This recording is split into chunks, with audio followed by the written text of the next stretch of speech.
Hola, muy buenos días a todos.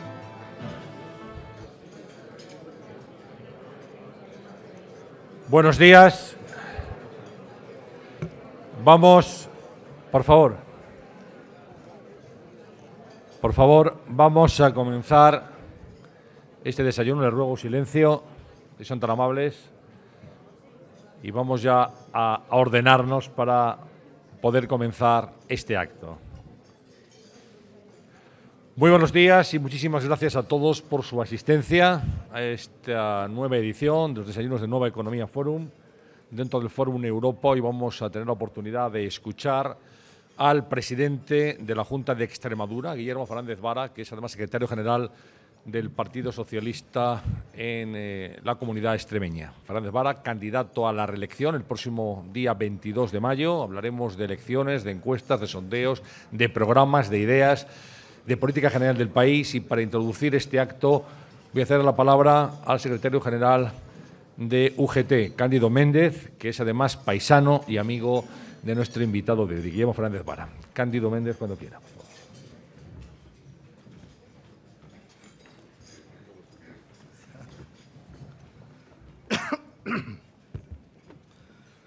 Buenos días. En primer lugar, querría agradecer profundamente a mi amigo, el presidente de la Junta de Extremadura, el honor que me ha brindado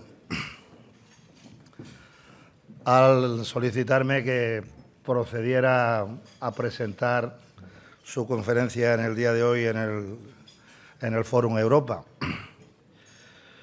Para mí, desde luego, es un motivo, como decía, de honor, de orgullo y de satisfacción proceder a esta presentación. La presentación de un político con corazón, de un político con convicciones sociales y morales muy profundas. Me toca hacer algunas referencias biográficas, voy a proceder a desarrollarlas. Guillermo, como creo que todos ustedes saben, es médico de profesión. Se licenció en la Universidad de Córdoba en Medicina, concretamente en el mismo año en el que inició la andadura autonómica la comunidad extremeña, en el año 1983. Ha tenido un desenvolvimiento en la política inicialmente a partir del año 1995, con una estrecha vinculación a la salud pública y al bienestar. En el año 1995 es el director general de Salud Pública y Consumo de la Junta de Extremadura, para en el año 1996 hacerse cargo de la titularidad de la Consejería de Bienestar Social. En 1999 es el consejero de Sanidad y Consumo y a partir de mayo del 2007 es presidente de la Junta de Extremadura con una holgada mayoría absoluta. Con posterioridad, en el año 2008, es elegido secretario general del Partido Socialista Obrero Español de Extremadura. Representa, a mi juicio, una manera de hacer política que ha conseguido que la comunidad extremeña se haya hecho grande, madura y solidaria. Y en esta situación de crisis podemos afirmar, en relación con los datos, que probablemente por haber permanecido ajena al boom inmobiliario del pasado, la economía y la sociedad de Extremadura resiste relativamente mejor que otras comunidades el impacto de la crisis económica. Aunque inmediatamente hay que manifestar que en Extremadura, como en el conjunto de nuestro país, se padece el gravísimo problema del paro, que es la prioridad absoluta que deben de inspirar las políticas y el trabajo no solo de las instituciones democráticas, sino de los sindicatos, de la patronal y de todas aquellas personas que estamos interesados en superar cuanto antes esta situación de crisis. Hay algunos datos que tienen cierto interés y que son los que voy a relatar ya en este tramo final de mi presentación. Si se analiza el periodo 2000-2010, nos encontramos con que Extremadura presenta un crecimiento medio más elevado que la media nacional. Repito lo que dije anteriormente.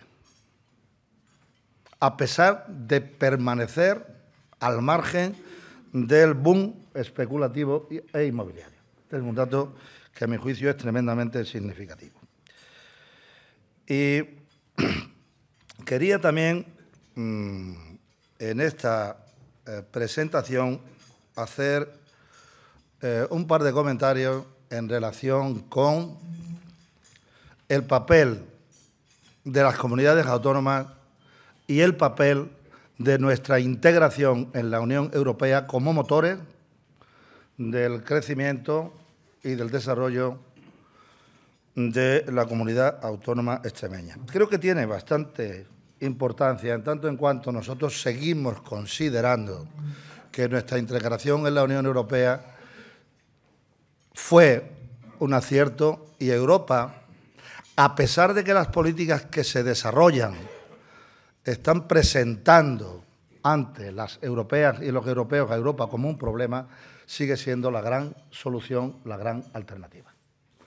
E igualmente, a pesar de que haya cosas que mejorar, probablemente que modificar en el desarrollo del Estado de las Autonomías, el Estado de las Autonomías nos permite entender los avances que se han producido en términos de mayor equilibrio y mayor igualdad entre los distintos territorios de nuestro país.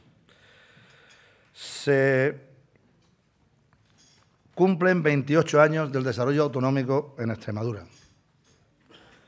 Y me parece que es importante observar, a través de algunas cifras centradas en educación, sanidad y protección social, el avance producido en estos 28 años, merced al compromiso de políticos como Guillermo Fernández Vara, al empuje del noble pueblo trabajador extremeño y a nuestra pertenencia en el marco del Estado de las Autonomías a la Unión Europea. En estos 28 años, más del 55% de los residentes de Extremadura tienen estudios medios o superiores.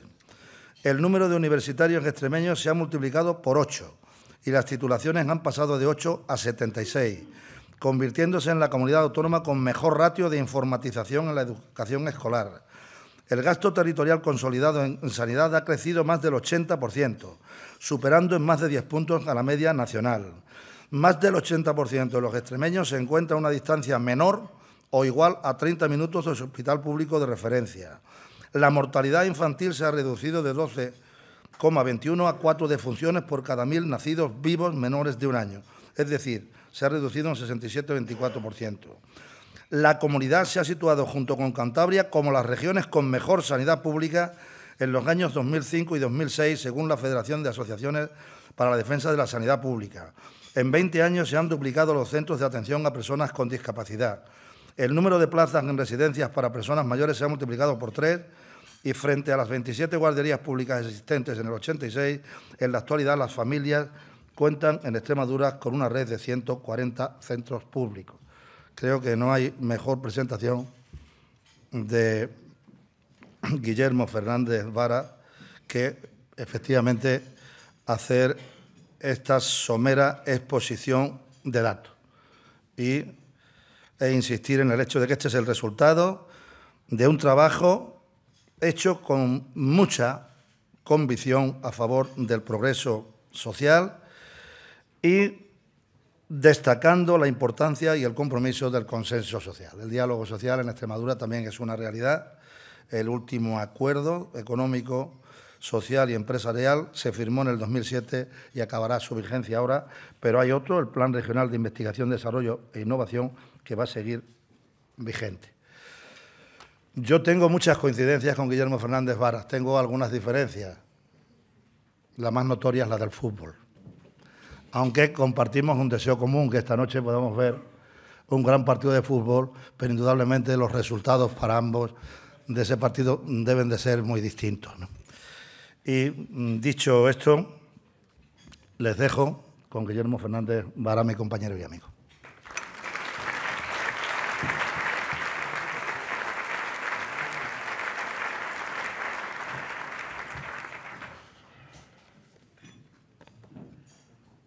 Buenos días, querido ministro, autoridades, amigos y amigas. Muchas gracias por su presencia, por vuestra presencia aquí. Este fin de semana saben que estamos en época de comuniones, ¿no? Pues ha habido en Extremadura una comunión en un pueblo en el que el sacerdote le dijo al chico, o le preguntó al chico, supongo que eres consciente de a lo que viene, tengo que hacerte una pregunta y tú me tienes que contestar. ¿Estás convencido de que quieres ser cristiano? Y el chico le contestó, no, yo lo que quiero es ser Messi. En fin. Por empezar, el sábado estuve en la comarca de Las Urdes. Saben ustedes que está en el norte de la provincia de Cáceres, en el norte de Extremadura, presentando a los candidatos del Partido Socialista Obrero Español a los ayuntamientos de Pino Franqueado, Camino Morisco, Ladrillar, Casares de Urdes, Nuño Moral y Casar de Palomero, que son los pueblos que componen la comarca de Las Urdes. Y al salir del acto, entramos ayer a un bar a tomarnos una cerveza y había unas familias asturianas que estaban de vacaciones por Extremadura. Una de ellas, una señora, me comentó y me dijo que estaba muy sorprendida por lo que había visto, no sé qué es lo que se esperaría la buena señora haberse encontrado, que estaba muy sorprendida por lo que había visto, por lo que había encontrado, pero sobre todo porque tanto en Cáceres como en Trujillo, como luego en Las Urdes, donde habían estado a lo largo de la semana, habían encontrado gente muy acogedora, ¿no? Esa me gustaría que fuera mi primera reflexión. En unos tiempos en los que damos tanta importancia a la tecnología que la tiene, en unos tiempos en los que damos tanta importancia a lo material que lo tiene, pues a veces nos olvidamos que lo más importante que tenemos, que el gran patrimonio que tiene un pueblo son sus personas, ¿no? Desde luego el gran patrimonio que tiene Extremadura son los extremeños y las extremeñas, de la misma manera que soy un firme convencido que el gran patrimonio que tienen las empresas son sus trabajadores, ¿no? Y ese patrimonio es el que más tenemos que cuidar, porque al fin y al cabo es el que consigue, el que nos hace o el que puede hacernos mejores, ¿no? Por eso estos son tiempos difíciles para nuestro mejor patrimonio, que son las personas. Demasiadas personas en situación de desempleo como para que no entendamos que si no somos capaces de resolver ese problema, difícilmente podremos mirarle cara a cara a los ojos de la gente con carácter definitivo, ¿no? Suelo hablar con bastante frecuencia con los embajadores de distintos países en España. Es una tarea a la que me encargo y a la que me entrego con bastante frecuencia porque me agrada tener la oportunidad de conocer muchos puntos de vista distintos sobre lo que piensan, sobre lo que ven y, sobre todo, sobre cómo nos ven. En algunas ocasiones he convocado a los embajadores de la Unión Europea en Extremadura, en España los he invitado para venir a Extremadura y me ha servido para conocer sus opiniones. Y luego, pues rara es la semana que no me veo también con alguno de ellos para poder hacer una aproximación, un diagnóstico global, que yo creo que es lo más importante en estos momentos. Y hay que reconocer que a estas alturas de la película, a estas alturas de la situación, pues creo que no teniendo todas las recetas para cómo salir de la situación, sí tenemos, creo, todos los datos para aproximarnos a un diagnóstico exacto de lo que ha ocurrido. Yo creo que la ventaja respecto a hace 2 años es que hace 2 años todavía estábamos dudando sobre si lo que estábamos era una crisis económica más o estábamos ante algo nuevo o ante algo distinto. Tenemos un problema, hay que reconocerlo, que no es nuestro, mejor dicho, que no es solamente nuestro, pero que también es nuestro, que no lo provocamos solo nosotros, pero en el que algo también tuvimos que ver y, sobre todo, tenemos un problema frente al que solo cabe que reaccionar con decisión. En un determinado momento el mundo se quedó sin fronteras, se decidió a partir de la caída del muro que íbamos a un mundo globalizado, el mundo se quedó sin fronteras y no tuvimos la precaución de habernos dotado de unas mínimas normas para relacionarnos, unas mínimas reglas de funcionamiento de lo que tenían que ser ese nuevo mundo en el que las fronteras habían desaparecido, ¿no? Eso situó a los mercados por encima de la política y eso ni pudimos verlo, o no supimos verlo, o no quisimos verlo, pero la realidad es que no lo vimos, ¿no? En España a eso se añadía un elemento nuevo, autóctono, de ese no le podemos echar las culpas a nadie, es culpa colectiva y creo además que debe ser así asumido por el conjunto de la ciudadanía. Si no lo asumimos por el conjunto de la ciudadanía, no estaremos haciendo lo correcto. Si solo responsabilizamos a una clase política o a una parte de la clase política, creo que como país nos estamos equivocando, pero en fin, que cada uno haga lo que quiera. Lo que sí es verdad es que aquí se añadió un elemento, como cual fue todo el movimiento especulativo del que antes hablaba Cándido en relación con los suelos.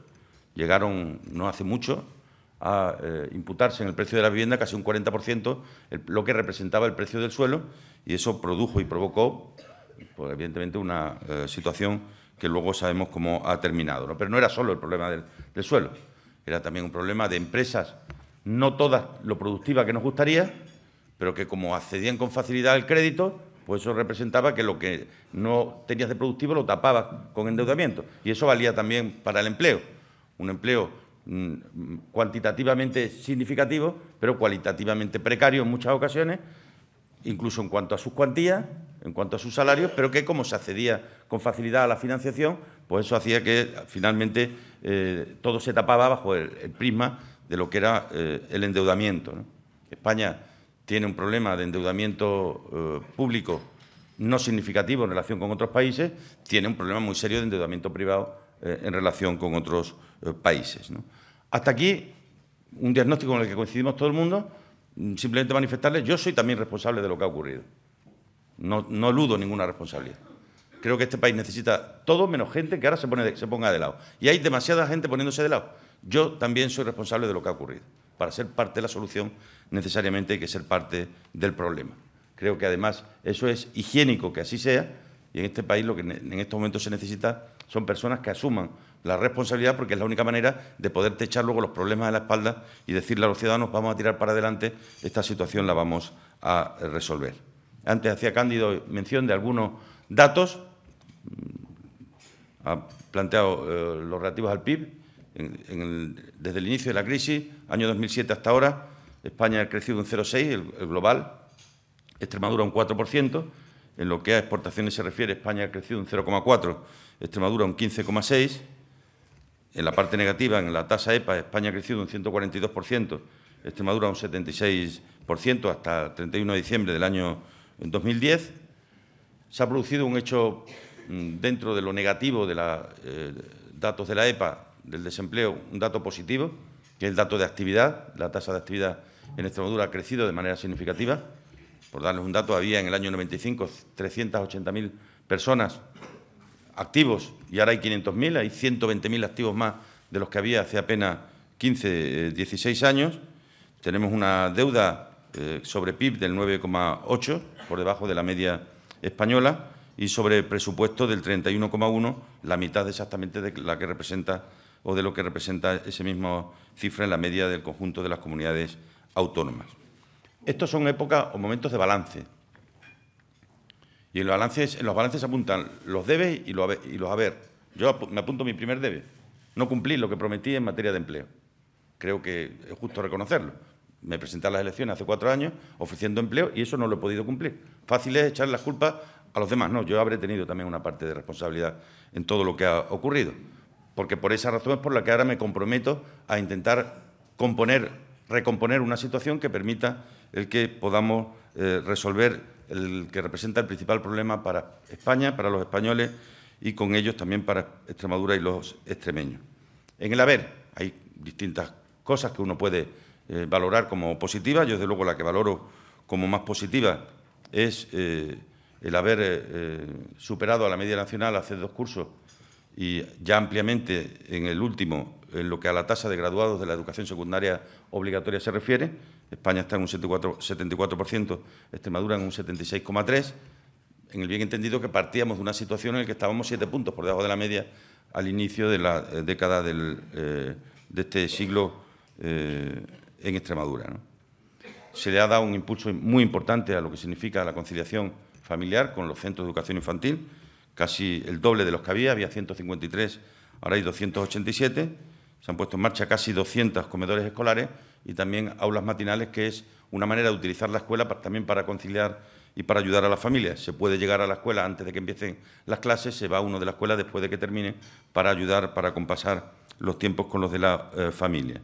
Le hemos dado un importantísimo impulso a la AFP, ya hay 13.237 personas estudiando formación profesional en Extremadura. Creo que ese además tiene que ser uno de los caminos más seguros en estos momentos a la hora de buscar salidas a esta crisis. Ya hay casi 30.000 personas recibiendo distintos tipos de ayudas para la dependencia. En Extremadura hay ya 66.000 empresas, había 48.000 en el año 1995, es decir, en los últimos 16 años, y a pesar de la crisis de estos últimos 4, se ha producido un importantísimo incremento en el número de empresas, y luego diré algo al respecto de lo que esto representa. En sanidad yo les podría destacar muchas cosas, pero les voy a destacar fundamentalmente una. Aparte de lo que representa el sistema sanitario en nuestro país, que significa que se han operado en la última legislatura 313.000 personas y somos 1.100.000. Casi el 30% de la población ha pasado por un quirófano. Esto indica el volumen que tiene de atención el sistema público de salud. Yo destaco lo que ha representado la receta electrónica. Siempre he dicho que las nuevas tecnologías nunca son un fin, que son un medio. Aquí en sanidad se demuestra más que en ningún otro. Gracias a implantar la receta electrónica, hoy el médico en Extremadura tiene, el médico de familia, un 30% más de tiempo para estar con el paciente o para ver a más pacientes. O sea, ha bastado introducir o poner las tecnologías al servicio del sistema sanitario para que un médico pueda tener el 30% más de tiempo para hacer una de estas dos cosas, o dedicarle un poquito más de tiempo a los pacientes que ve o poder ver a más pacientes en el mismo tiempo, ¿no? Han sido años también significativos por los acuerdos. Yo destaco en esto especialmente 3.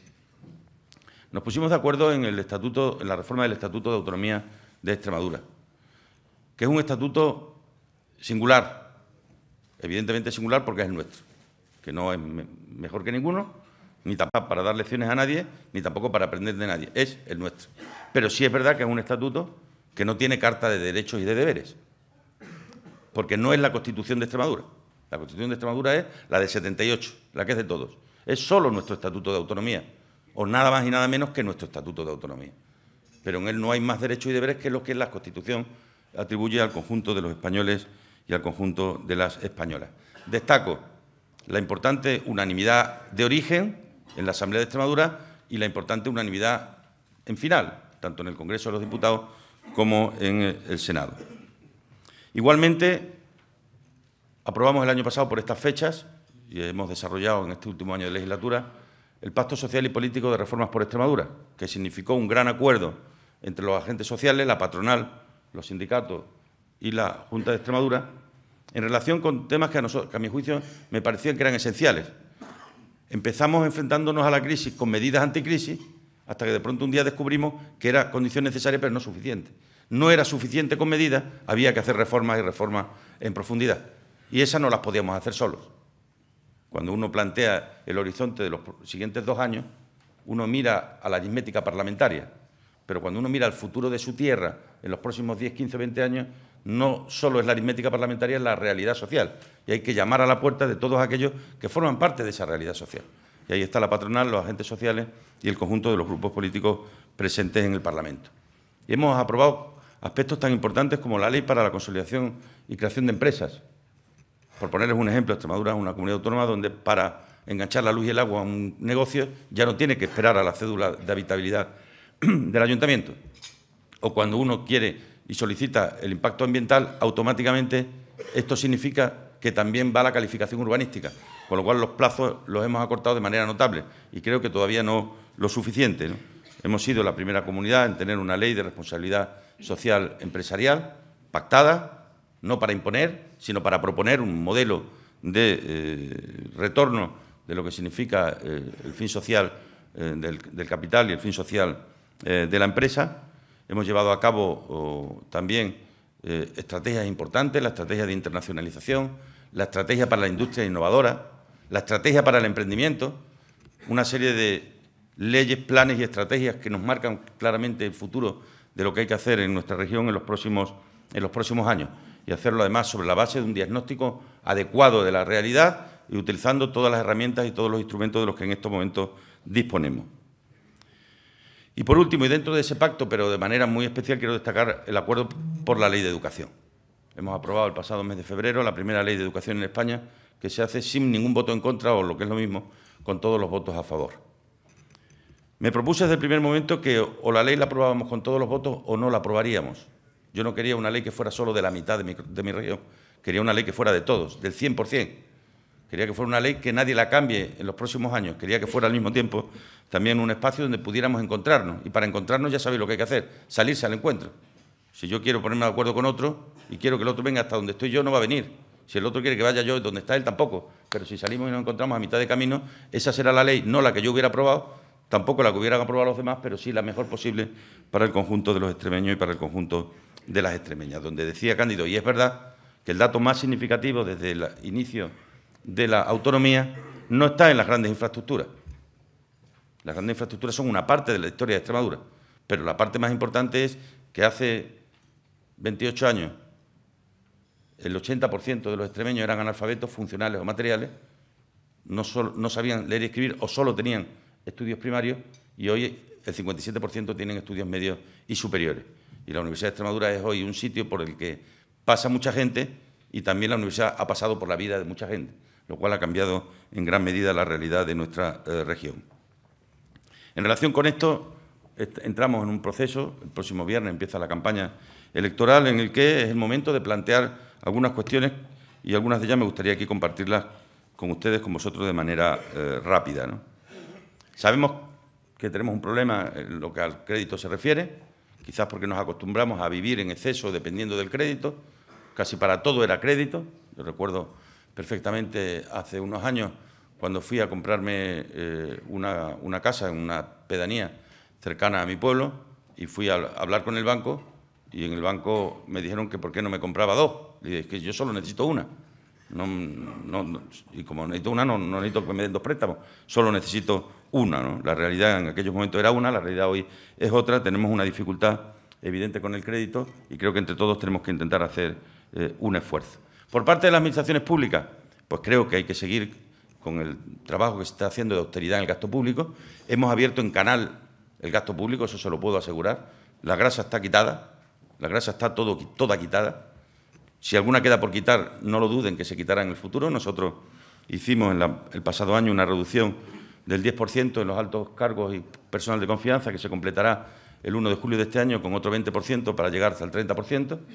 Hemos reducido de 18 a 6 las empresas públicas, y vamos también a reducir al 50% el número de fundaciones, consorcios y patronatos. Ahora bien, esto tiene un límite. El límite es el gasto social. El límite son las políticas públicas que sirven a la igualdad de oportunidades. Por eso esto lo hemos acompañado con una política también de redistribución a través de un aumento de los ingresos por la vía fiscal. Entonces nosotros sé que estamos en tiempos en los que suena muy bien que hay que quitar los impuestos, pero las políticas sociales las tiene que pagar alguien, y se tienen que pagar en función de lo que se tiene, que tributen más los que más tienen y se reciba en función de lo que se necesita. Hay una figura que quiero proponer a las entidades financieras en Extremadura, sobre todo para el pequeño crédito, para lo que es la cotidianidad de la vida de la gente, lo que le afecta al pequeño y mediano empresario, a la micropyme, al empleo social, a la economía social. Les quiero proponer crear una figura de mediación. Esto existe en otros ámbitos del consumo. Cuando lo que consume uno son productos o bienes, se puede someter al sistema de arbitraje, que pudiéramos introducir una figura de mediación en el crédito, y además a la entidad financiera que se preste a que eso pueda ser, por ejemplo, a la hora de valorar si son o no son suficientes garantías cuando una persona quiere pedir o solicitar un préstamo para promover 3 viviendas de promoción pública, para dar o para que represente un atractivo para la propia entidad financiera, como tenemos en Extremadura el impuesto sobre los depósitos bancarios, a la entidad financiera que se acoja a este modelo de mediación, pues se le eximiría o se le bonificaría en el llamado impuesto bancario, que no es un impuesto recaudatorio, como muy bien saben ustedes, y si no saben, yo se lo digo, no pretendíamos recaudar con el impuesto sobre los depósitos bancarios. Pretendíamos que se reinvierta, que retorne una parte de los beneficios que esos depósitos puedan generar en el conjunto de la región. Vamos a seguir haciendo un esfuerzo desde la Sociedad de Garantía Recíproca que tenemos en Extremadura. Hemos producido muy recientemente la conversión de la sociedad pública Sofiex en otra que se llama ahora Avante y que es una filosofía completamente distinta, porque la que existía anteriormente era para acompañar a los inversores externos que venían a invertir en Extremadura, pero no podía acompañar a los inversores extremeños que quieren invertir fuera, ¿no? Y esa adaptación a la nueva realidad, a la nueva situación de este mundo globalizado, pues creo que es una buena oportunidad a través de las modificaciones que hemos introducido muy recientemente en Avante.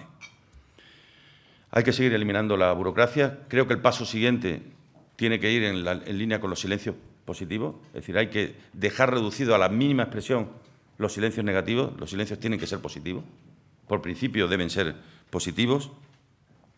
Tenemos que cambiar un poco nuestra mentalidad, menos subvenciones y más acompañamiento a una empresa, o nada le resuelve el que tú le des una ayuda dentro de 3 años, que seguramente ya no la necesite, la necesita ahora necesita acompañamiento en lo que significa la financiación, en lo que significa la obtención del posible crédito o la obtención, por ejemplo, las empresas que operan en Extremadura y quieran invertir en otros países a la hora de facilitarle avales para poder participar en concursos públicos. Hay varias empresas extremeñas ya obteniendo muy buenos resultados en licitaciones en el extranjero. Vamos igualmente a designar para cualquier empresa que tenga una relación con la Administración, le vamos a designar un tutor, es decir, vamos a seleccionar un grupo de funcionarios públicos que van a tener, además de su función habitual, la de ser tutor de las empresas en relación con la Administración, para que la empresa no tenga que llamar a 7 sitios, sino solo a uno que sea el encargado de hacerle el seguimiento a la relación, al expediente que tenga esa persona en su contacto con la propia Administración. Vamos a aprovechar lo importante que va a ser la Ley de Políticas Activas de Empleo. Se va a reconocer una realidad que en España es que no somos todos iguales, todas las comunidades iguales. Nos va a posibilitar que dentro de una estrategia común para el conjunto del país podamos desarrollar nuestras especificidades. Creo que hay que ir en línea con lo que se aprobó recientemente de bonificar los contratos de los trabajadores de menos de 30 años. Creo que más que ayudas al empleo hoy que reciban la empresa dentro de 2 años, como decía antes, hace falta incentivar la contratación para este mes, para el que viene y para el siguiente, es decir, medidas en el corto que pueden dar un buen resultado en el medio y en el largo, ¿no? Vamos a seguir trabajando en línea con lo que hemos hecho hasta ahora en todo lo que tiene que ver con la transparencia. El pasado sábado se publicaba en la web de la Junta de Extremadura todos los contratos que la Junta ha hecho, todos. Ya no hay nada opaco, no hay nada que ya no se pueda saber. Es decir, somos una comunidad autónoma en la que ya está colgado en la web todos los contratos, los mayores y los menores, los negociados y los sin negociar, todos. Cualquier contrato está reflejado con su fecha, con su NIF, con su cuantía. Es decir, es posible hoy día saber todo de lo que hace la Administración autonómica en materia de contrataciones. Somos la primera comunidad de España en cuanto a transparencia en materia de contratación y eso les puedo asegurar que a mí me llena de satisfacción, porque creo, además, que es importante y necesario en estos tiempos de desafección de la política, es muy importante el que demos un paso en este sentido para decirle a los ciudadanos no hay trampa ni cartón, aquí no hay nada que ocultar. Al mismo tiempo es también un aviso para navegantes, aquí se sabe todo, aquí se sabe todo, aquí se va a saber siempre todo y por esa razón es la mejor medicina preventiva que se pueda utilizar. Vamos a meter también en nuestra oferta electoral un informe de impacto laboral en las decisiones del Gobierno. Es decir, todo aquello que decida el Gobierno tiene que saber qué impacto en materia de empleo tiene y de la misma manera, en el caso de que tengamos que decidir hacer de entre 5 proyectos 2 que hay que priorizar, que se prioricen aquellos que más empleo generen, ¿no? Introducir el concepto de la cláusula social también en la resolución de los contratos creo que es un paso imprescindible.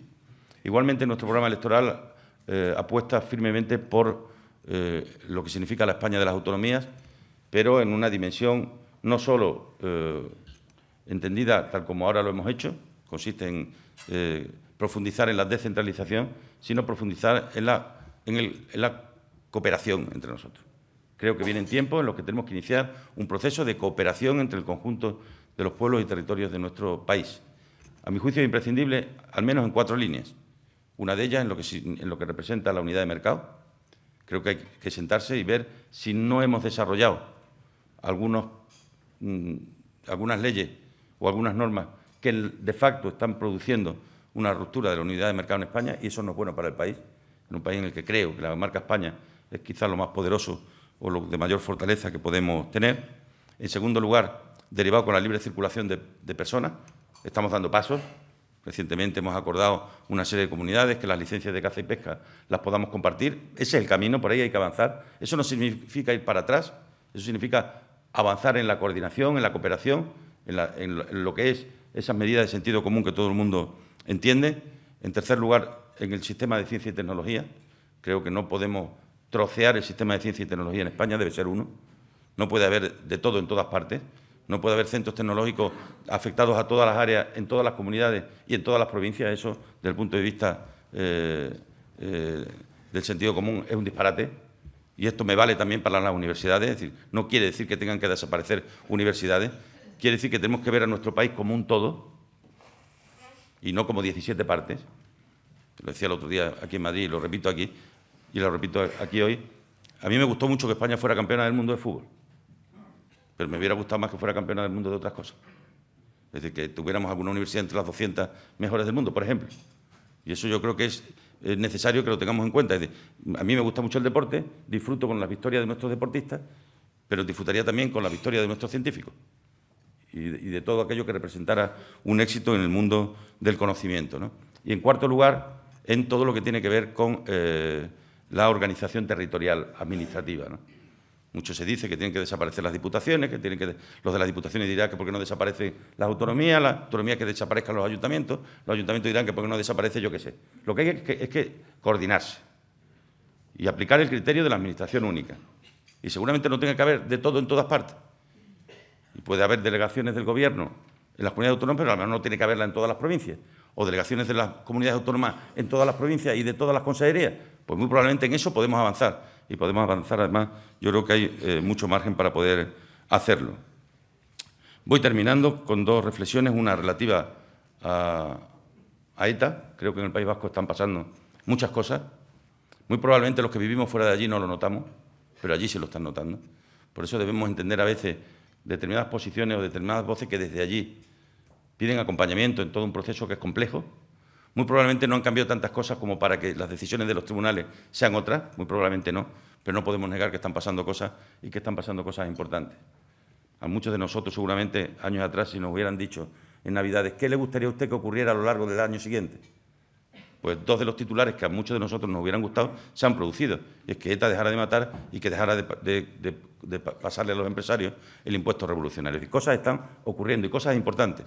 Ya digo, seguramente no tantas como para que las decisiones de los tribunales sean otras, pero no neguemos la evidencia de que muchas cosas, de que muchos pasos se están dando y creo que son positivos, y eso no es un triunfo del Gobierno, es un triunfo del país. Y como tal yo creo que tenemos que valorarlo y estar detrás del Gobierno, que es quien en este momento representa la mejor estrategia posible para luchar por la convivencia, por la vida y contra la violencia y contra el terrorismo. Termino. El pasado sábado en mi blog, que es el cuadernodeguillermo.com, hice una reflexión sobre los valores de la política. Una reflexión que puede ser o que puede parecer a alguien de perogrullo. Algunos la califican de buenismo, como ahora todo se califica. Es simplemente lo que me sale de mis adentros, lo que me dicen mis adentros. Y mis adentros me dicen que no vamos bien en la política. Mis adentros me dicen que hay un distanciamiento enorme de los ciudadanos respecto de la política. Y mucho tiene que ver también con no tener claros determinados valores que la política tiene que tener. Y son los valores que nacen de la necesaria adopción de compromisos públicos con los ciudadanos. Compromisos de transparencia, de participación, compromisos de saber que no nos pertenecen los votos de la gente, que los votos son suyos que nos los prestan solo para 4 años, pero que ahora llega el momento de devolverlos para poder volverlo a pedir, que hay que actuar con respeto, que el que no piensa como yo no puede ser mi enemigo, aunque se empeñe en serlo. Tú no vas a ser mi enemigo, aunque me llames perro judío, eres solo mi adversario.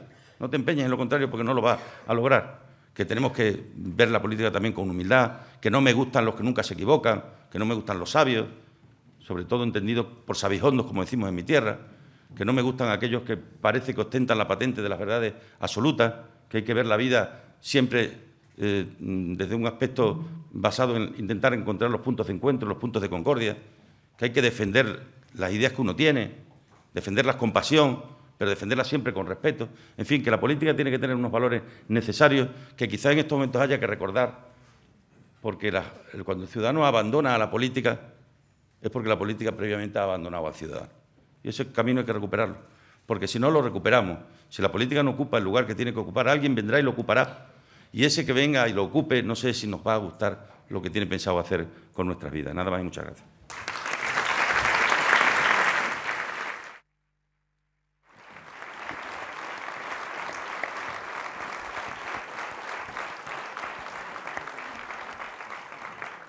Muchas gracias. Vamos a comenzar ya de inmediato el coloquio, las preguntas. Señor Fernández Vara, seguramente lo que más le reiteran o lo que más le dicen en los últimos días, ¿qué indican los datos de que dispone con respecto al día 22 de mayo en la Comunidad de Extremadura? Pues yo dispongo de datos propios y de datos ajenos. Respecto a la autonomía, los datos coinciden en la valoración que se hace de la gestión del Gobierno que yo presido, y en lo que no coinciden los datos propios con algunos de los ajenos es luego el reparto de escaños. Pero, en fin, eso forma parte también del juego, ¿no? Y dependiendo de cuál es el medio que publica los datos, pues se encuentra uno con contradicciones como aquellas en las que te valoran mejor que hace 6 meses, te dan un 6,4 de valoración y hay un 40% de ciudadanos que piensan que has hecho una gestión buena, muy buena, pero en cambio luego la gente decide que han cambiado el voto porque a pesar de eso no les gusta. Bueno, pues eso podrá ser así, ¿no? En cualquier caso, yo nunca de verdad le he hecho mucho caso a las encuestas. Si se repasan las hemerotecas de hace 4 años, decían lo mismo que dicen ahora, y luego la verdadera encuesta está en la noche del 22 de mayo. Esto parece una afirmación de perogrullo, pero es así. A mí mis datos y mi intuición me dicen que nos va a erosionar, como no podría ser de otra manera, una situación tan compleja y tan difícil como la que estamos teniendo en esta legislatura, pero creo que vamos a tener el apoyo de una mayoría de extremeños. Pero en cualquier caso, lo que ellos digan será lo correcto y a lo que ellos digan nos someteremos encantados de la vida, ¿no?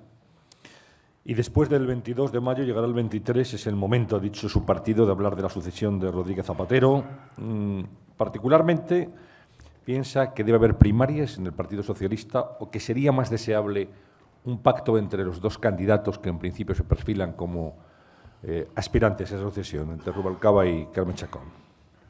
No, respecto a lo segundo, después del 22 de mayo, ya dije, he venido diciendo estos días que le prometimos a Matilde Fernández en el Comité Federal que no íbamos a decir nada porque creo que nos hacemos daño. Nos hacemos daño nosotros y le hacemos daño a la política. Si nos enzarzamos a debatir en víspera de unas elecciones municipales y autonómicas en lo que hay que estar discutiendo y debatiendo es sobre la autonomía y sobre el municipio, que estemos debatiendo sobre nosotros mismos, ¿no? Pero lo de las primarias no es un problema de querer o no querer, es que está en nuestros estatutos. O sea, nosotros decidimos en un congreso que cuando haya elecciones, si el que es candidato no es el mismo que está gobernando, tiene que haber primarias. No es un problema de voluntad, es un problema de decisión colectiva y de compromiso, que así decidimos que fuera. Sobre lo que sea mejor o no, ya veremos, ya diremos cada uno nuestra posición. Yo diré sin duda ninguna también la mía. Al respecto, Francisco Medina, del Plural.com, dice: ¿aún son sus candidatos Alfredo, Pérez y Rubalcaba o pueden ser Guillermo, Fernández y Vara? Respecto a la primera propuesta, después del 22 de mayo diremos lo correspondiente. Respecto a la segunda, desde luego no. Yo no voy a ser candidato a ninguna otra cosa que no sea la presidencia de la Junta de Extremadura, y ya he dado mis razones. A mí me gusta siempre dar razones. Primero, en la vida es muy importante ser consciente uno de sus propias limitaciones y de saber para lo que vale. Segundo, lo que más quiero en este mundo, y mira que quiero mucho a mi partido, es a mi familia. Y no estoy dispuesto a sacrificar a mi familia por nada en el mundo. Y lo tercero, a mí me han dado en Extremadura mucha confianza, tanta como para que no me pueda plantear ninguna otra cosa que no sea devolverla. Y devolverla estando allí, y estando al lado de la gente que ha confiado en mí. Y cuando termine mi vida como presidente de la Junta, terminará mi vida política. Otra cuestión, José Manuel González Huesa, de Servimedia, dice: entiende a las personas que critican la muerte violenta de Osama Bin Laden a manos de un comando de las tropas norteamericanas. ¿Deberían haberle detenido y juzgado antes de acabar de esta manera con su vida? Si hubiera sido posible, sí. Si hubiera sido posible detenerlo, creo que el simbolismo que hubiera tenido un juicio internacional contra Osama Bin Laden hubiera tenido un efecto mucho más beneficioso para muchas cosas, que creo que son también cuestiones que tenemos que en estos momentos defender, que el hecho de que se haya producido la muerte. Evidentemente no han entrado a intentar acabar con la vida de una hermanita de la caridad, sino con uno de los terroristas más peligrosos del mundo, y no sé qué es lo que habrá ocurrido, ya nos enteraremos si es que nos lo cuentan algún día, ¿no? Pero nosotros no somos americanos, nosotros somos europeos, y a mí me hubiera gustado que hubiera habido un juicio y que hubiera cumplido una pena, ¿no? Eso es indiscutible, ¿no? Pero tampoco estamos en un escenario de saber exactamente qué es lo que ha pasado, y cuando lo sepamos pues ya podremos opinar con más claridad, ¿no? Al respecto, ¿qué le parece, señor Fernández Vara, lo que dijo ayer Esperanza Aguirre, reabriendo el tema de la autoría del 11M? Pues que son ganas de enredar, son buenas ganas de enredar. O con un viejo refrán español, a buenas horas mangas verdes. Ya no entiendo a qué viene eso ahora. Más preguntas, la que formula Melchor Miralles, del Confidencial. Dice: ¿comparte usted la posición de su partido en Cataluña, del PSC, de presionar al Tribunal Constitucional para que no ilegalice las listas de Bildu? En primera cuestión, el PSC no es mi partido es el PSOE. El PSC es el partido hermano, pero no es mi partido. Respecto a presionar, yo no lo he visto, no he oído a nadie del PSC decir que hay que presionar al Tribunal Constitucional. Se manifiesta y dice lo que piensa. Y es tan legítimo como lo que dicen los demás. Es decir, lo que no puede ser es que aquí solo sea legítimo los que digan los partidos mayoritarios y no sea legítimo lo que digan los demás. Es decir, legítimo es todo, cualquier pronunciamiento. También el del PNV en el día de ayer. Todos son legítimos, si son pronunciamientos que se hacen dentro de una adecuada corrección. Ahora bien, luego cada uno tenemos nuestra opinión, ¿no? Yo decía antes, en el País Vasco están pasando muchas cosas. Y están pasando muchas cosas positivas. Están pasando muchas cosas con las que habríamos soñado hace tiempo que ocurriera. Los tribunales están juzgando unos hechos concretos sobre una ley que existe y que hemos aprobado y de la que nos hemos dotado. Ellos son los superiores intérpretes de esa norma. Y en la interpretación de esa norma han decidido que no es posible, pues acatar lo que los tribunales digan. Y a esperar que se pronuncie el Constitucional, pues porque también hay otra ley, que es la Constitución española, que es la Ley de Leyes, y la del Tribunal Constitucional, que regulan el cómo se deciden estas cosas, ¿no? Yo creo que en un Estado de Derecho lo que tenemos que estar no a presionar, sino a respetar lo que digan los tribunales. Ya que citaba hace un instante al Partido Nacionalista Vasco, ¿ha entendido o le ha sorprendido esa postura del PNV de Íñigo Urkullu, retirando el apoyo en el futuro al gobierno del Partido Socialista, justamente por esta decisión de la Sala de 61 del Tribunal Supremo? Bueno, ha dicho que dejan en suspenso. Ha dicho que dejan en suspenso. Dejar en suspenso, es decir, no es decir, nunca digas nunca jamás, ¿no? Pero aparte de esto, de verdad, yo creo que deberíamos de hacer fuera del País Vasco un esfuerzo de entender al País Vasco en estos momentos. En el País Vasco están pasando muchas cosas y ellos lo saben y lo están viviendo, y probablemente a los demás nos está faltando una cierta sensibilidad para poder entender todo lo que para ellos está significando lo que está ocurriendo. Pongámonos en el pellejo de las empresas del País Vasco, sometidas al chantaje del impuesto revolucionario, y lo que para ellos está representando un día levantarse y decir que eso se ha terminado. Habrá habido gente que habrá respirado, y habrá respirado. ¿Saben lo que es para un empresario poderse dedicar ahora, a partir de ahora, solo a producir y no a tener que buscar dinero porque si no saben que se están jugando su vida? Allí están pasando muchas cosas y muchas cosas importantes, ¿no? Enrique Beotas, de La Rebotica, de Punto Radio, le dice: más de un siglo de sanidad universal, solidaria y gratuita. ¿Los intereses de la codicia nos impondrán el copago? No, el copago no lo podrán imponer las leyes si no nos oponemos a ellas. Yo desde luego me opongo. Yo creo que hay margen para hacer otras muchas cosas antes que imponer el copago. Creo que en sanidad hay posibilidad de hacer y de ganar gestión. Hay calcula un 15% de contingencias que están siendo financiadas por el sistema de salud, que podrían estar cubiertas por otras instituciones, llámese mutuas, llámese seguros, llámese seguros deportivos, seguros de hogar. Hay montones de contingencias que vas al médico de la pública, te atiende y nadie te ha preguntado si esa E15 de tobillo estaba cubierto por el seguro que tú tienes en tu casa. O sea, yo creo que sobre eso sí se puede actuar. Hay un margen para poder, yo creo, también pues valorar lo que es la incorporación de nuevos servicios al sistema de salud. Creo que tenemos que ser conscientes de que hay que seleccionar muy bien todo lo que vayamos a incorporar de nuevo al sistema de salud, y luego hay que hablar también de fiscalidad. Yo no sé por qué hay tanto miedo a hablar de fiscalidad. O sea, a nadie le importa hablar de copago. Todos en Extremadura los ciudadanos van 15 millones de veces al centro de salud, y somos 1 millón de habitantes, 1.100.000. Y van 1,5 millones de veces al especialista. Es decir, quiere decir que casi todo el mundo va al médico alguna vez, él o alguien de su familia. Hay dos maneras de contribuir, una copagando, otra pagando un puntito más en el impuesto sobre la renta. O sea, a lo mejor, y de esa manera lo hacemos entre todos en función de los ingresos que cada uno tiene, y eso nos puede servir para ser capaces de todo menos que la sanidad parezca como si no fuera de nadie. La sanidad es nuestro gran patrimonio, junto a la educación. Eso lo tenemos que pagar, y se paga con impuestos. Entonces yo soy mucho más partidario de defender la sanidad desde un sistema fiscal justo que desde la contribución de los usuarios, porque creo además que eso representaría inequidad. Estoy absolutamente convencido. Bárbara Ruiz, de Onda Cero, vuelve a la cuestión de las primarias y le pide que no tanto que se pronuncie sobre los candidatos ya conocidos, sino que nos diga qué características debe cumplir, a su juicio, el candidato del Partido Socialista y cómo sería su candidato ideal.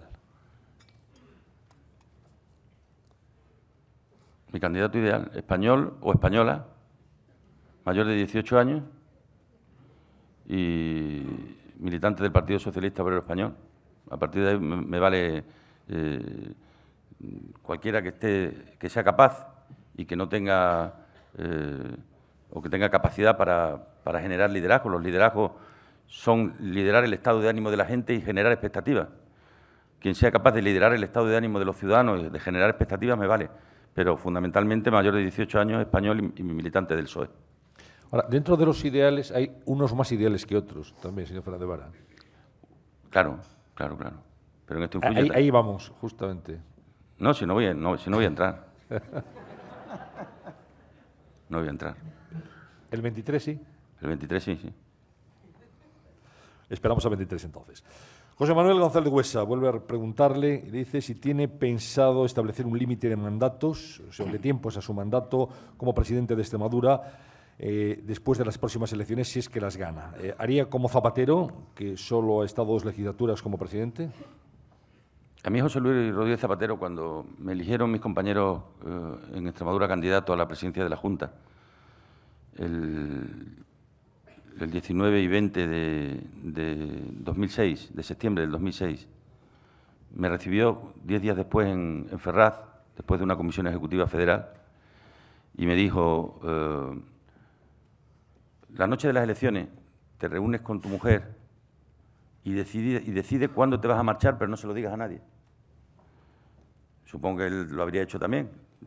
A las pruebas me remito que lo ha cumplido, ¿no? Y no se lo digas a nadie. Yo tengo este tema hablado con mi familia. Mentiría si dijera que le tengo puesto fecha concreta.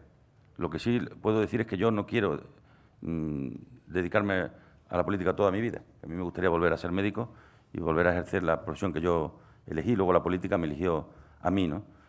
La limitación de mandato yo creo que en estos momentos son necesarias. Que sea por ley, pues quizás no, porque dependen de circunstancias eventuales que pueda haber en cada momento, pero yo creo que 2 o 3 mandatos es más que suficiente, ¿no? Los mandatos largos tenían una explicación en un momento dado de la historia de España en la que estaba todo por hacer. Pero ya no me refiero solo en los mandatos de presidente o de alcalde, sino también el estar en el mismo sitio. Yo, cuando Juan Carlos decidió no presentarse y los compañeros decidieron que fuera yo estaba buscando cómo decirle que yo ya no quería seguir siendo consejero de Sanidad. Llevaba 12 años y ya me había identificado tanto con el cargo que cuando veía una carta al director en un periódico protestando de la sanidad creí que se estaban metiendo conmigo. O sea, me había identificado tanto con el cargo que acaba siendo... Y eso no es bueno. Eso no es bueno porque te hace perder objetividad, porque te hace perder la necesaria distancia, ¿no? Yo, desde luego, creo en la limitación de mandato, no en la legal, pero sí en la autoimpuesta, ¿no? Antonio Lamela, de Estudio Lamela, dice: en España no se entiende el por qué Extremadura no protesta por el trasvase Tajo Segura a pesar de los graves daños que le está causando desde hace décadas. Dice, como en Portugal, que ya empieza a reaccionar ante Europa. ¿Cuál es la razón verdadera de que no lo haga Extremadura? Extremadura tiene una visión tiene su visión de país. Y en su visión de país hay cosas que cohesionan, que nos cohesionan, y una de ellas es el agua. Entonces, lo fácil es que cada uno en nuestro territorio hagamos un discurso filonacionalista. Eso es lo fácil, porque además da votos. Además da votos, y en algunos casos da muchos votos, pero yo no lo voy a hacer. Ni lo hice, ni lo hago, ni lo haré. El agua no es de Extremadura, el agua es de todos los españoles. Cada uno la utiliza según sus necesidades. Nosotros hemos hecho un estudio sobre qué necesidades tenemos en materia de agua, para que cuando se nos llame lo pongamos encima de la mesa y digamos, estas son nuestras necesidades, pero el agua no nos pertenece. Y hemos luchado porque eso se entienda en este país.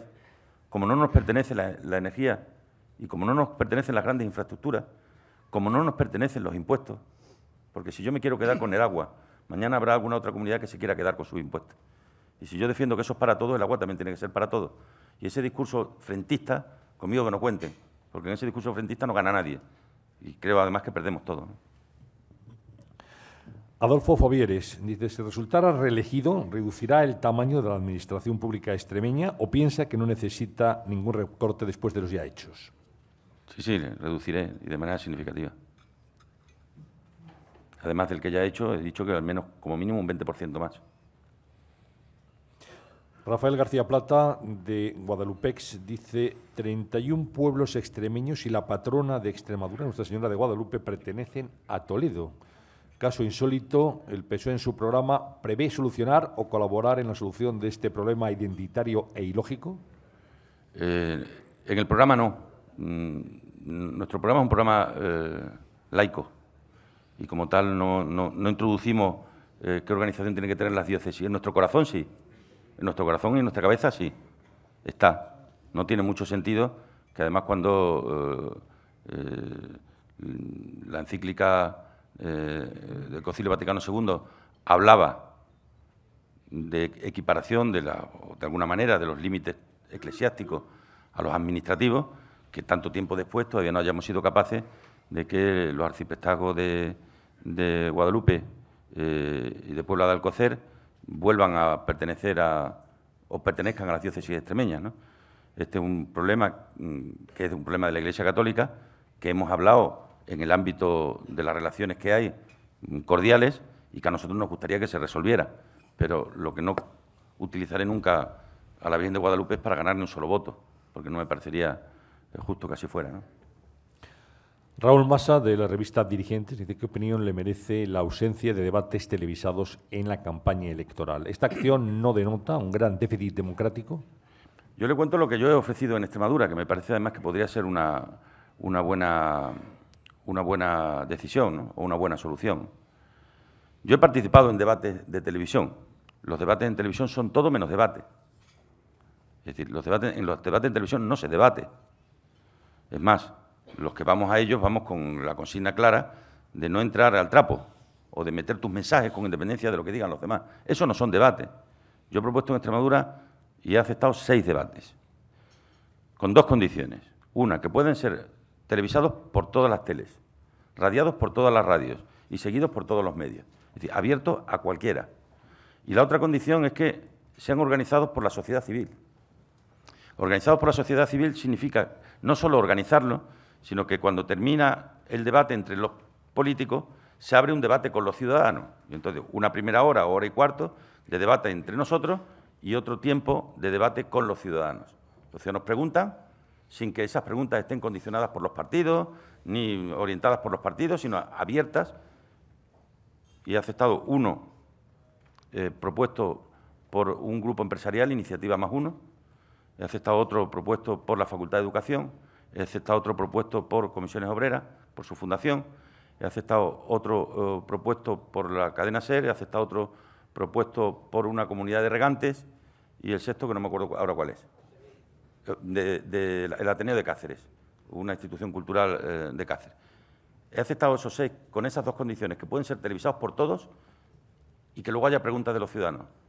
Y el Partido Popular ha dicho que no, que ellos imponen que tiene que haber debate televisado al estilo tradicional. Y yo debates al estilo tradicional no me parece oportuno en estos momentos porque no hay debate. Es falso. No se debate. Se debate cuando tú tienes la posibilidad de cortarte, de replicarte, de interrumpirte. Pero eso no es debate. Eso son 15 cuñas publicitarias de 2 minutos. Así de claro. Vamos a cambiar de asunto. María Isabel Mijares, presidenta de la Asociación de Periodistas del Vino, dice: los productos agroalimentarios son excelentes en Extremadura y pueden ser uno de los grandes atractivos turísticos. ¿Qué lugar ocupará y qué interés en su próxima etapa como presidente si resulta reelegido? El vino para nosotros es una parte de un sector importante en Extremadura, como es el sector de la agricultura. El vino es un sector que se ha tomado las cosas muy en serio en nuestra región. Hemos evolucionado a lo largo de los últimos años de manera notable. Hace unos años era impensable que estuviéramos exportando el 30% de nuestra capacidad, por ejemplo, a la Unión Soviética, a Rusia, como hemos hecho este año. Se ha hecho una inversión importantísima en bodegas a lo largo de todo este tiempo. Hemos puesto en marcha, además, un proceso de autoestima del propio sector, es decir, la Feria del Vino, el Museo del Vino, lo que será el Instituto del Vino en el futuro, va todo encaminado a poner en valor lo que representa este sector, que tiene marcas hoy día enormemente competitivas y que ha demostrado además que no dando como no daba nadie por este sector un duro hace muy poquito tiempo, pues el sector ha sido capaz de sobreponerse a los profundos cambios que ha habido en la Unión Europea, a los profundos cambios regulatorios en la política agraria comunitaria, y hoy es un sector potente, enormemente potente en nuestra región, y lo va a seguir siendo en el futuro, ¿no? Pedro González, de holanews.es, televisión online, que está emitiendo este desayuno en directo a través de Internet, dice: Andalucía y Extremadura son las 2 únicas comunidades que nunca han tenido un gobierno alternativo al PSOE. ¿No le parece que un cambio de color contribuiría a evitar las posibles tentaciones de convertir el sistema democrático en un régimen en las 2 comunidades citadas? Pues yo creo que la democracia consiste en la posibilidad de la alternancia. La alternancia no es obligatoria. En Extremadura no lleva gobernando el PSOE todos estos años por imperativo legal. Lo lleva con el voto de los ciudadanos, con el voto de las ciudadanas. Ha habido momentos a lo largo de la historia en el que nos han votado más y otros momentos en los que nos han votado menos. Pero han sido los ciudadanos en cada momento los que han decidido si querían o no querían que continuara el Partido Socialista, ¿no? Yo creo que en democracia es básico el respetar la voluntad de los ciudadanos. Yo no me presento a las elecciones del 22 de mayo para seguir gobernando por imperativo legal, ¿no?, sino para seguir gobernando con el voto de los ciudadanos. Si ellos lo deciden, decidido queda. Joaquín García Mayo le pregunta por el AVE para Extremadura. Dice: ¿conseguiremos ese AVE para nuestra comunidad a pesar de los que se oponen a ello? Dice. Bueno, hay una parte del AVE que está ya en construcción y otra parte esta semana se ha mandado, esta semana pasada, al diario oficial de las Comunidades Europeas el anuncio de licitación de todo el resto, que es, yo creo, una buena noticia por valor de más de 3.000 millones de euros y, como yo decía, es una realidad, una necesidad, yo creo, sentida en nuestro país, que es tener conectadas todas las comunidades autónomas a través de la alta velocidad, y es una inversión importante que requiere un esfuerzo importante y que desde Extremadura vamos a seguir siendo exigentes para que se pueda llevar a cabo, ¿no? Antoni Yaens, de Magtel, dice: según los datos ofrecidos, en Extremadura hay más en el haber que en el debe. Pero, ¿se va a votar esto el día 22 de mayo o, por contra, va a ser un plebiscito sobre la labor del Gobierno de España y, en concreto, de su presidente? Yo creo que no va a ser un plebiscito sobre la labor del Gobierno en España.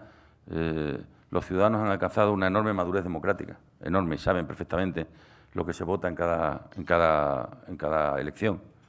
Y yo estoy convencido que la gente que vote en Mérida, en Plasencia, en Badajoz, en Cáceres o en Carrascalejo va a votar a su alcalde o a su alcaldesa. Y el que vote en Extremadura va a votar para que u otros o yo sea presidente de la comunidad, ¿no? Estoy convencido que la gente sabe perfectamente deslindar el voto, ¿no? Pregunta desde los sindicatos extremeños. Francisco Capilla, de UGT Extremadura, dice: está claro que es necesario equilibrar el peso de los sectores de actividad sobre el PIB regional. Para eso es necesario que se incremente la industria. ¿Será posible mantener el acompañamiento público para incrementar esta dimensión que necesitamos en la industria extremeña? Vamos a hacer todo lo posible porque así sea, ¿no? Si bien es verdad que muy probablemente entremos en una etapa en la que haya menos disponibilidades para dar subvenciones y, en cambio, más posibilidades para dar ayudas o préstamos, ¿no? Yo creo que por esa vía es por la que tienen que ir los tiros, pero luego compromiso para seguir fortaleciendo el sector industrial lo hay. Buen ejemplo de ello lo tenemos todos los días con los proyectos los que estamos trabajando y que algunos y muchos de ellos se están retomando después de este tiempo difícil por el que estamos atravesando, ¿no? Y pregunta ahora del secretario general de Comisiones Obreras en Extremadura, de Julián Carretero, que dice: corren malos tiempos para la política. Los más débiles necesitamos de la política, pero ¿qué políticas se necesitan para recuperar la política? Pues yo creo que algo de eso hablaba en el final de mi intervención, ¿no? Yo creo que hace falta hacer un verdadero esfuerzo de transparencia. Creo que también es bueno hacer un esfuerzo de austeridad sin caer en el exhibicionismo ni en el ridículo, pero creo que la política... yo lo siento ahora... yo siento ahora cosas que no sentía hace 2 años o 3 años. Es decir, yo hace 2 años o 3 años no miraba en detalle las cosas como las miro ahora. Yo no veía a ciudadanos poner mala cara cuando te ven llegar en un gran coche a un sitio. Ahora hay muchos que ponen mala cara. Y de hecho estoy deseando que cumpla ya su edad reglamentaria para cambiarlo, porque me da la sensación de que la política necesita cosas mucho más normales, más como lo están. De la misma manera que yo hace 4 años pedí los coches que había en mi pueblo y me asusté cuando me enteré que había 300 o 400 BMW, eso era fruto de una sociedad que vivía instalada en un guindo, pero no era posible. Pues igual la política tendrá que volver y tendrá que hacer cosas mucho más normales para que la gente nos entienda mejor. Y cosas a las que nos habíamos acostumbrado, hay que desandar ese camino. Y yo les puedo asegurar que yo me siento mucho más cómodo yendo a Bruselas solo que antes que iba con 6 personas. Me siento mucho más cómodo yendo en turista que antes que iba en business. Y de eso no hay que presumir, pero hay que hacerlo. Y yo creo que eso es bueno que así sea. Vamos con las 2 últimas preguntas de este desayuno. Ricardo Hernández le pregunta desde FAECAM: ¿cuándo va a tomar conciencia Extremadura del enorme tesoro, dice, que representan los 800.000 extremeños en el exterior? Otras autonomías no dejan escapar tan importante patrimonio.